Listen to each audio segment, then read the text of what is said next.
Chapter 4. Time Flies. The sun is still high in the air and shining brightly when they reach the outskirts of the downtown area and finally come within a few blocks of their destination. Other than the sinuous difference in the style of architecture used amongst the buildings, there isn't a whole lot of detail that differentiated the downtown area from the suburban streets of Willowsburg. Now, instead of one or two-story structures with the look of decrepit desolation, there were towers and skyscrapers draped in dilapidated dreariness, all eerily vacant and dull, devoid of any and all importance that once gave them any visual vibrancy. Suddenly spotting a couple of silhouettes in the road up ahead of their planned trajectory, Phonte slows the truck to an immediate crawl as him and Miko both lean forward in their seats with nervous interest. Surveying all directions as best they can, they silently try to determine whether they should proceed down the road or not. Sensing the dramatic change in the speed of the truck, Casper sits up from his seat in the back and immediately starts barking with alarm at the pair of fuzzy figures walking in the street up ahead. "Shh! Shut up, Casper!" Phonte nearly shouts over his shoulder without taking his eyes off the road. Casper continues to bark for a moment longer until Miko flings her right arm into the back seat with an arcing swipe of her hand that grabs his muzzle and pushes it downward. Having gotten the message, Casper quits barking, but he doesn't take his eyes off the people in the road ahead and continues to growl aggressively through his clenched teeth. Watching very carefully as they come within 50 meters of the two individuals, Phonte and Miko can clearly see that the two people in the road appear to be wandering aimlessly amongst the stopped traffic as they pay no mind to the truck slowly creeping closer to their position. Nobody says it out loud, but they think the same thing to themselves as they get a good look at the two unkempt, disheveled individuals walking around with random aimlessness in the street ahead. "Let me guess," Miko starts to say with her calmest voice that she tries to use to mask the anxiety that she's feeling. "Your mom's office is right up there somewhere by those crazies, isn't it?" Phonte breathes in deeply and releases a long sigh before responding. "Close enough, but that's okay. There's more than one way to cook an omelet," he says confidently as he swings the steering wheel of the Ford pickup truck and turns westward. As they turn onto the street, they almost immediately spot another group of crazies 500 or so meters up ahead, wandering back and forth like the other two crazies they had seen just moments before. Only this time, there were almost half a dozen of them instead of just a pair. Phonte feels his stomach knot up instantly as he tries to block memories from his near brush with death earlier out of his mind. Across from him, Miko keeps a poker face of calmness and tries to assess the situation. "I'm getting a bad feeling about this. You don't usually see this many of them out in one place during the day," Miko says evenly. "Well, it is downtown. There were bound to be more crazies moving around in an area that was as densely populated as downtown Columbus before everyone disappeared. None of them seem to notice or care that we're alive, though, so as long as we stay quiet and use that to our advantage, I think we'll be okay," Phonte replies optimistically. Miko says nothing. She just grabs her shotgun from between her legs and lays it across her lap where she can get to it easier if need be. Phonte didn't blame her either. He was just as much on edge as she was, but they had already come all this way to get to his mother's office. There was no point in turning back now without doing what they came here to do first. So he detours again, this time turning the steering wheel to the left and into an alleyway leading back to the southeast quadrant of the area. Traffic congestion was many times worse down in this metropolitan environment, with massive car wrecks and jumbles of vehicles intertwined up and down the streets in every direction. So, by the time they finally get within 10 meters of their destination, the better part of an hour has passed, and more than 24 crazies have been spotted in one area or another. The fact that they were able to get this close despite the streets being flooded with empty vehicles surprises Miko, but she also finds relief in a small detail as well. This way, if anything went sideways, they would be within sprinting distance of their ride in case they had to make an abrupt departure, and this detail allows her to relax, just a little, as she continues surveying her surroundings. Phonte parks the truck, turns the engine off, and throws the keys to Miko. "Okay, let's get this over with," Phonte says anxiously as he grabs his .45 caliber pistol from his back waistband, chambers around, and pushes the safety button as he exits the vehicle. When Casper tries to exit the vehicle behind him, Phonte gently pushes the dog back into the truck and shakes his head at his furry companion. Not this time, buddy. You stay here. Keep a watch on this hunk of junk until we get back. We'll be back before you know it, I promise, he says as he pets Casper affectionately and scruffs up his mane. Meanwhile, Miko pockets the keys, exits the truck with her shotgun hanging at her side, and gives Casper a warm smile through the back window as he gives her his best "please don't leave me" face. This causes Miko to giggle.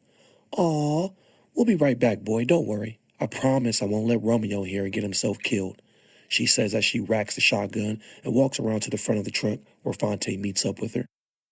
Once together, they cautiously creep across the roadway toward an 8-story high-rise building positioned on the northwest side of the congested intersection with the address 1245 etched across an awning over top the front entrance.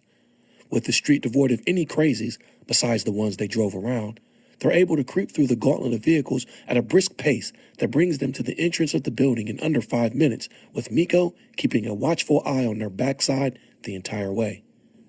Phonte checks the door of the building, finds it open, and steps inside with his pistol raised out in front of him once more, as Miko follows behind him and continues covering the rear.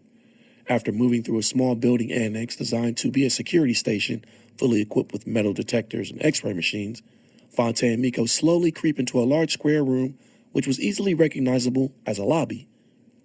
Windows on the east and west walls illuminated the spacious room that spanned several hundred square feet in every direction. Stepping very carefully as they proceed deeper into the foyer, they see ornate pictures of various Columbus City landscapes hanging along the walls that were meant to reflect the most beautiful parts of the city.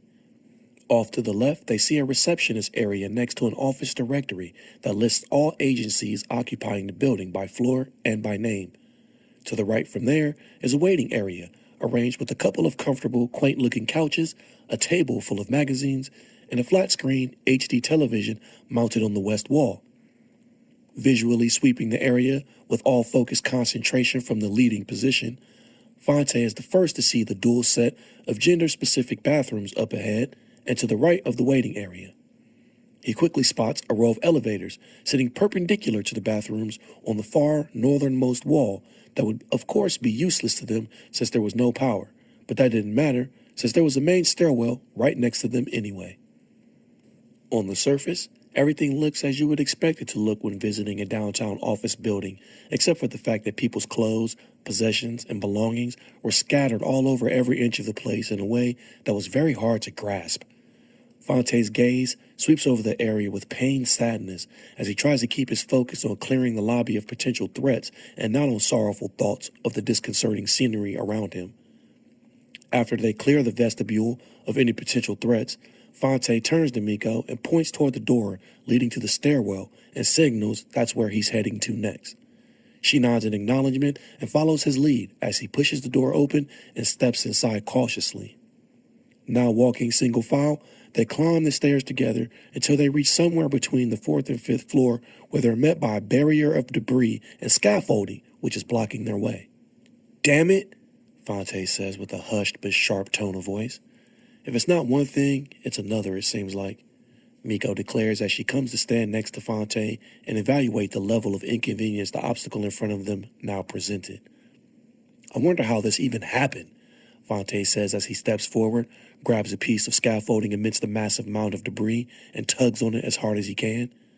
It doesn't budge, though. "Well, if I had to guess, I'd say something around here probably caved in during one of the earthquakes after the Vanishing," Miko says while still observing the pile of wreckage. Phonte says nothing in response to this, though. He just stands there for a moment, and Miko can see the wheels in his head starting to turn as he contemplates his options. "Well, you got any bright ideas, Mr. MIT? Or maybe we can just go around back and find another stairwell or something. And risk running into more crazies? I'll pass. Don't worry, though. The fact that you just called me something other than Romeo means there's hope for this situation yet," he replies to her with a smile. Miko does her best to stifle a smile rising to her lips, but fails. "So, does that mean you've got a better idea then?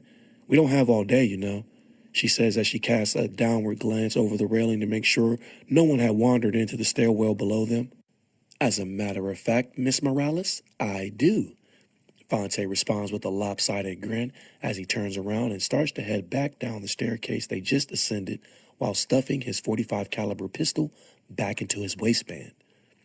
Miko stands by in bewildered silence as she watches Phonte climb down a flight of stairs to the landing below them and walk over to a large firehose apparatus mounted on the wall roughly 15 feet from where she's standing.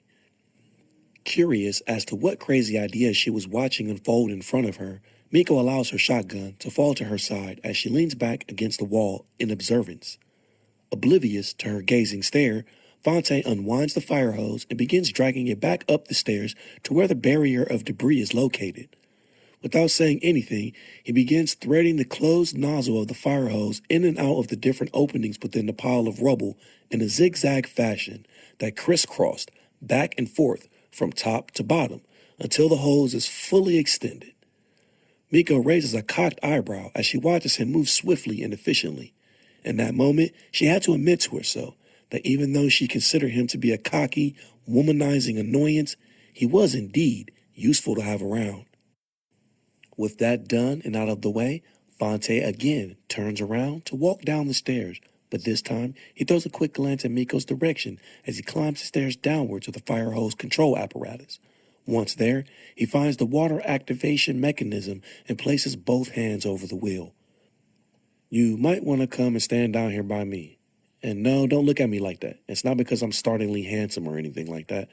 It's just because if this works out the way I think it should, theoretically, a lot of that debris is going to come crashing down the stairs when this hose starts applying enough pressure to bring the barrier down. If you're standing there when that happens, let's just say it's not going to tickle, Phonte says with a look over his shoulder in her direction. Theoretically, this better work or you're never going to hear the end of the jokes, Miko says with a tone of impatience as she heeds his warning and gracefully sweeps down the single flight of stairs to post up next to Phonte on the landing by the fire hose below. Once she's clear of the barrier, she stands to the side as Phonte spins the wheel to his left as hard and as fast as he can. Instantaneously, high volumes of pressurized water suddenly flush through the fire hose and up the stairway toward the pile of debris. It takes mere moments before the pressure builds up to maximum levels and pushes outward on all the weakest pinch points of the debris pile. Phonte and Miko both watch as the pile of rubble shifts, twists, and buckles under the pressure until the fire hose blasts a huge chunk of wreckage outward with resounding speed. Debris flies in every direction while loudly cascading down the stairwell toward the landing they now occupy, and Phonte quickly begins spinning the water wheel in reverse as he shuts the high-pressure water feed off. See? Easy peasy, Phonte says with another one of his charming, lopsided grins that was starting to become a trademark of his. Miko offers a quick smile as the collapsing debris finally comes to a rest. Not bad, Romeo. I see you are just full of surprises, she says with bemusement as she raises her shotgun and waits for Phonte to proceed up the staircase. So we're back to calling me Romeo, huh? Such a shame, and here I was thinking we were becoming friends, he says sarcastically as he removes the .45 caliber pistol from his waistband and starts leading the way up the stairwell once more. With the barrier clear, the two of them now proceed unobstructed to the 6th floor and exit the stairwell into a dimly lit corridor lined with office doors on both sides in either direction. Stepping out with cautious trepidation, they both scan the full length of the hallway for potential threats. When nothing immediately is detected, Phonte once more takes the lead and begins walking eastward down the hallway toward his mother's office space. Careful to be as quiet as possible as they stalk through the hallway, Miko alertly checks each door that they walk past to see if it's unlocked. When she finds any doors unlocked, she opens them and checks inside. Each time she does this, she's relieved when she finds no sign of crazies lurking inside as she presses forward behind Phonte. Moments later, the pair of them come to Suite 6701, and Phonte stops. Miko halts behind him and looks around as she waits for him to try the door. Is it locked? Miko says inquisitively as she continues scanning the perimeter. Phonte says nothing and just stands there for a moment, steeling himself for the reality of what he might find on the other side of this door. From beside him, Miko can see Phonte trying to mask the fear he was feeling, but he was doing a poor job of it. Bracing himself as he turns the knob of the door and steps inside the main office, Phonte is completely unprepared for the truth on the other side. Everywhere he looks, piles of clothes are strewn and scattered across the room in disarray as Miko watches, a look of pure sadness spread across his facial features. "Mom!" Phonte shouts with dread toward the back of the office as he holsters his .45 in the back waistband of his jeans and darts toward the office labeled Marina Ellis with fearful alacrity. He enters his mother's office and stops dead in his tracks as he looks across the room to see her blouse, earrings, a golden locket necklace, and reading glasses piled up in the chair behind the desk. Unable to process what he was seeing due to denial, Phonte stumbles backward as his knees buckle weakly beneath him and he nearly falls to the floor. Quickly stepping forward and bracing him from behind, Miko catches Phonte and keeps him from losing his balance. Now unable to control the torrent of emotions rushing through him, Phonte shuts his tear-brimmed eyes and audibly grimaces in pain as he lets the reality sink in. Miko's mind races with thoughts as she tries to think of something to say to comfort him, but no words come. The common phrases that come to her mind like, "my condolences," or "sorry for your loss," all sound hollow, insufficient, and insulting. So Miko says nothing and just allows Phonte to internally process the loss in silence. In these moments, it seems like an eternity passes before Phonte slowly regains his posture and walks around to the other side of his mother's desk to quietly collect her things. Miko watches with an expression of pained sympathy as Phonte begins shedding quiet tears of grief when she suddenly hears a loud banging noise come from behind her. Instinctively spinning around in the doorway with her shotgun raised, Miko stands ready to open fire, but sees nothing. Also hearing the same noise at the same time, Phonte snaps out of his grief-stricken trance as he puts his mother's golden necklace into his pocket and scrambles back to the door where Miko was standing.